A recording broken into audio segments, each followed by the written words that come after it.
Hello నమస్తే welcome to my channel. ఈరోజు cook with Jathiratnalu Saturday Singam స్ట్రీమ్స్లో అయితే ఈరోజు ఫన్ మామూలుగా ఉండదండి. ఎందుకంటే ఒకరు ఇద్దరు కాదు, అందరూ ఫన్ చేస్తుంటే ఇక నెక్స్ట్ లెవెల్లో ఆ కామెడీ కూడా ఉంటుంది కదా. ఇక ఈసారి అయితే ఫస్ట్ స్టార్టింగే మన యాదమ్మరాజు అయితే ఆ ఫారెస్ట్లోకి ఎంట్రీ ఇచ్చేస్తాడనమాట. ఇక ఎంట్రీ ఇచ్చేసి నేను నా బేబీతో కలిసి హ్యాపీగా ఉందామని ఈ ఫారెస్ట్లోకి వచ్చేసాము, మమ్మల్ని ఇక్కడ ఎవ్వరూ డిస్టర్బ్ చేయరు అని చెప్పేసి ఏదో సంతోషంగా అలా చూస్తూ ఉంటాడు. ఇక తన బేబీని కూడా పిలిచేస్తాడనమాట. ఇక వీళ్ళిద్దరూ కలిసి సంతోషంగా నాకొక ముద్దు పెట్టు, లేకపోతే మన ఇద్దరం ఇక్కడే ఉండి సంతోషంగా ఆడుకుందాం పాడుకుందాం అని చెప్తున్న టైంకి మన ప్రదీప్ అయితే ఎంట్రీ ఇచ్చేస్తాడు. ఇక ప్రదీప్ని చూసి వీళ్ళు దాక్కుంటారు, ఏంటి ఈ ఫారెస్ట్లోకి ఎవరో వస్తున్నారే అన్నట్టుగా. ఇక ప్రదీప్ వచ్చేసి ఈ షోని స్టార్ట్ చేసిన టైంకి మన యాదవరాజు బయటకు వస్తాడు. రే ఏంట్రా నువ్వు ఇక్కడున్నావు అంటే, అన్న పోయిన సీజన్లో నా పెళ్లి చేస్తానని చెప్పి నా బేబీ జంప్ అయిపోయింది కదా, అందుకే ఇంకొక అమ్మాయిని తీసుకుని వచ్చాను, ఈ ఈ సీజన్లో అయినా నా పెళ్లి చేయండి అన్న అని చెప్పేసి ప్రదీప్ని అయితే అడుగుతారు. ఇక ప్రదీప్ వచ్చేసరికి అరే రే ఖచ్చితంగా చేస్తాం రా, పోయినసారి మిస్ అయిపోయింది కదా, ఈసారి మాత్రం ఖచ్చితంగా నీకు నీ బేబీకి పెళ్లి చేస్తాంలే అని చెప్పగానే ఇక బేబీ బయటికి రానగానే ఇక బేబీని చూడగానే ప్రదీప్ కూడా అసలు కళ్ళు తిరిగిపోతాయి. ఇంత అందమైన అమ్మాయి నిన్ను ఎట్లా పట్టావురా నువ్వు అని అనగానే, అన్నా నువ్వు మళ్ళీ నా బేబీ మీద కన్ను వేయకండి అన్నా, ఇది నా బేబీ మాత్రమే అని చెప్పి ఇలా ఫన్ స్టార్ట్ చేస్తారు. దీని తర్వాత జడ్జెస్ అయితే వచ్చేస్తారు మంచి డ్యాన్స్ వేసుకుంటూ. ఇక సంజయ్ తుమ్మా గారు అయితే శ్రీదేవి గారి మీద కన్ను వేసినట్టున్నారు సరదాగా లేండి. ఇక ఇక శ్రీదేవి గారిని చూడగానే ఆయనైతే ఒకలాంటి లుక్ ఇస్తూ ఆమె పక్కన డ్యాన్స్ వేస్తూ అసలు మర్చిపోతూ ఉంటాడు. ఇక శ్రీదేవి గారికైతే భయమేస్తూ ఉంటుంది. ఇక అలీ గారు వచ్చేసి, శ్రీదేవి నువ్వు నా పక్కకు వచ్చేసేయి అని చెప్పేసి పిలుస్తుంటాడు. ఇక దాంతో ప్రదీప్ వచ్చేసి, సంజయ్ గారు మీకు శత్రువులు ఎక్కడో లేరండి, మీ పక్కన ఏ అమ్మాయి ఉన్నా కానీ అలీ గారు ఆయన తట్టు పిలిచేసుకుంటూ ఉన్నారనగానే ఇక పాపం సంజయ్ తుమ్మ గారు అలా చూస్తుంటారు. సరే మీ అంతా గొడవ పక్కన పెట్టేస్తే అక్కడ ఒక కొత్త జంట వచ్చింది చూడండి అని చెప్పగానే ఇక యాదమ్మరాజు ఐశ్వర్య వాళ్ళిద్దరిని అయితే చూస్తాడనమాట. ఇక ఏంట్రా మీరు ఇక్కడున్నారు అని అనగానే తనకు ఒక మచ్చ పెట్టేస్తాడనమాట. అంటే లాస్ట్ సీజన్కి ఈ సీజన్కి ఏదో ఒక డిఫరెన్స్ ఉండాలి కాబట్టి ఒక రెడ్ బొట్టు లాంటిది మచ్చలాగా పెట్టి, నేను యాదమ్మరాజుని ఎవరు గుర్తుపట్టకూడదు, నువ్వు అడవిలో తిరుగుతున్నావు అన్నట్టుగా ఒక ఫన్ని క్రియేట్ చేస్తారు. ఇక యాదమ్మరాజుని అలాగే ఆ అమ్మాయిని చూడగానే ప్రతి ఒక్కరు మన సంజయ్ గారు అలీ గారు ఇద్దరు కూడా ఆ అమ్మాయిని చూస్తూ, అరే ఏంట్రా యాదమ్మ ఏంటి ఇక్కడ నువ్వు అంటే, ఫారెస్ట్లో తప్పిపోయి వచ్చేసాం సార్ మేము, మా ఇద్దరికి పెళ్లి చేయాలి సార్ అని చెప్పేసి చెప్తుంటాడు. సరేరా పెళ్లి మాత్రం ఖచ్చితంగా అది నీతోనా లేకపోతే నాతోనా అనేది నేను చెప్పలేను అన్నట్టుగా అలీ గారు చెప్తుంటారు. ఇక ఆ అమ్మాయిని చూడగానే సంజయ్ గారు కూడా ఆ అమ్మాయి పక్కకే వెళ్ళిపోతారు. ఇదేంటి ఇప్పుడు దాకా శ్రీదేవి గారిని సూపర్గా ఉంటారని పొగిడారు, ఈమె నా యొక్క పార్ట్నర్ అన్నట్టుగా చెప్పారు, మరి ఇప్పుడు కొత్త అమ్మాయిని చూడగానే అలా వెళ్ళిపోయారంటే, అంతే కదా పక్కన వాళ్ళు కోఆపరేట్ చేయనప్పుడు మనం ఎవరో ఒకరిని చూడగానే అట్లా వెళ్ళిపోవాలి అన్నట్టుగా ఇట్లా సరదాగా సాగిపోతూ స్టార్ట్ అయితే అయిపోతుంది. ఇక మన కుక్స్ అయితే ఈసారి ఫారెస్ట్ థీమ్ కాబట్టి గ్రీన్ డ్రెస్సెస్లో అద్దరగొట్టేస్తారనే చెప్పాలి. ఇక వీళ్ళందరూ కూడా అసలు నిఖిల్ అయితే నెక్స్ట్ లెవెల్ డ్యాన్స్ అయితే వేసేస్తున్నాడు. లాస్ట్ వీక్ తన గొంతంతా పాడైపోయింది కాబట్టి అసలు ఏమీ మాట్లాడలేకపోయాడు మదర్స్ డే టైంలో. ఇక ఈసారి ఫుల్ గొంతు వచ్చేసింది, హుషారు కూడా వచ్చేసింది. ఇక కళ్యాణ్ తనుజ వీళ్ళైతే సింపుల్ డ్యాన్స్ అయినా కానీ చాలా చక్కగా డ్యాన్స్ అయితే చేసేస్తారు. పల్లవి గారు స్టెప్పే వేయకపోయినా ఆమె ఎంట్రీ మాత్రం అదిరిపోతుంది. ఇక అషిక కూడా జోష్గానే కనిపిస్తూ ఉంటుంది. ఇక వీళ్ళందరికీ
కూడా మన యాదమ్మ రాజుని అలాగే తన గర్ల్ ఫ్రెండ్‌ని చూపించేసరికి ఏంటన్నా ఎవరి అమ్మాయి అనగానే, "ఈ అమ్మాయి నా గర్ల్ ఫ్రెండ్ రా! నాకు తనకి ఎలాగైనా పెళ్లి చేయాలి మీరందరూ కలిసి" అని చెప్పేసి అడుగుతూ ఉంటాడు. ఇక దాంతో మన కళ్యాణ్ కూడా కొన్ని పంచ్ డైలాగులైతే వేస్తాడు. "అన్నా ఇలాంటి అమ్మాయి నీకు ఎలా పడిందన్నా? అసలు ఇలాంటి అమ్మాయిని చేసుకోవాలంటే ఒక అదృష్టం ఉండాలన్నా" అని చెప్పేసి ఇలా చెప్తూ ఉంటాడు. ఇక తనుజ అలా చూస్తూ ఉంటుంది. ఇలా సరదాగా సాగిపోతుంది. ఇక పెయిరింగ్ విషయానికొచ్చేసరికి మన జాతిరత్నాలు ఈసారి 'పుష్ప' సినిమాలో ఉన్నటువంటి గెటప్స్ వేసుకొని వస్తారు. నలుగురు జాతిరత్నాలు. బట్ ఒక జాతిరత్నం మాత్రం వెరైటీగా ఉండాలి కదా! అందుకే చింపాంజీ గెటప్ వేసుకొని వచ్చేస్తుంది. ఆ చింపాంజీ గెటప్ వేసుకొని వచ్చిన ఆ విచిత్రమైన వాళ్ళు ఎవరో కాదు మన దీపికానే. ఏంటో అన్నిట్లో కూడా కొద్దిగా విచిత్రంగానే కనిపిస్తూ ఉంటుంది కదా! దీపిక ఎనర్జీ మాత్రం నెక్స్ట్ లెవెల్ అనే చెప్పుకోవచ్చు. ఇక మన షికావత్ లాగా మన అవినాష్ అయితే వచ్చేస్తాడు. ఆ గుండు గెటప్ వేసుకొని. ఇక మన ద్రాక్షాయిని లాగా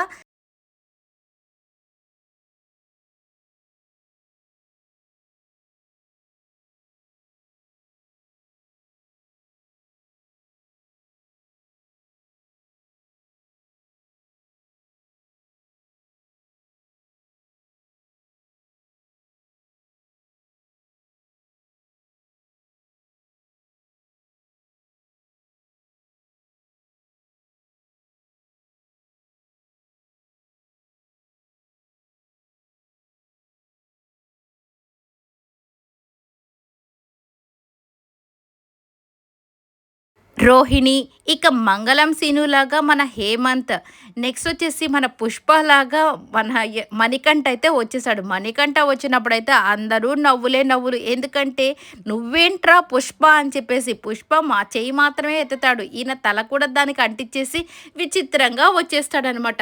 ఇక దీపిక వచ్చి చింపాంజీలాగా వచ్చేసింది. ఇక పేరింగ్ టాస్క్లో వచ్చేసి వీళ్ళు క్యాట్ బాల్తో ఒక పండుని కొట్టినప్పుడు ఆ పండు కింద పడుతుంది. దాంట్లో ఉన్న ఫ్రూటో ఏదో ఒకటి వీళ్ళని ఎవరు జాతిరత్నంగా చెప్తుంది. ఈసారి వచ్చేసరికి మనకు తనుజాకొచ్చేసి దీపికనే వస్తుంది.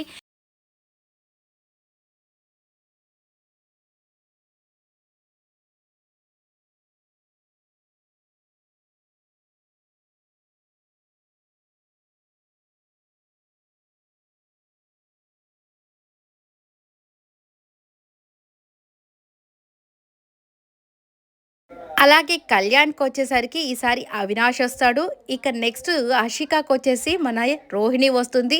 ఇక నిఖిల్‌కొచ్చి మణికంఠ, అలాగే పల్లవి గారికి హేమంత్ అయితే పెయిరింగ్ అయితే అయిపోతారు. ఇక నెక్స్ట్ అడ్వాంటేజ్ టాస్క్ వచ్చేసరికి అక్కడ కొన్ని ఇంగ్రీడియెంట్స్ అయితే పెట్టుంటారు. వాటిని స్మెల్ చూసి ఒక్కొక్క జాతి రత్నం వాటిని కరెక్ట్‌గా ఐడెంటిఫై చేయాలి. ఎవరు ఎక్కువ ఐడెంటిఫై చేస్తే వాళ్ళకి ఇన్ని పాయింట్స్ అని. ఫస్ట్ కుక్స్‌ని అయితే అడుగుతారు. మీ జాతి రత్నం ఎన్ని ఐడెంటిఫై చేయగలరని.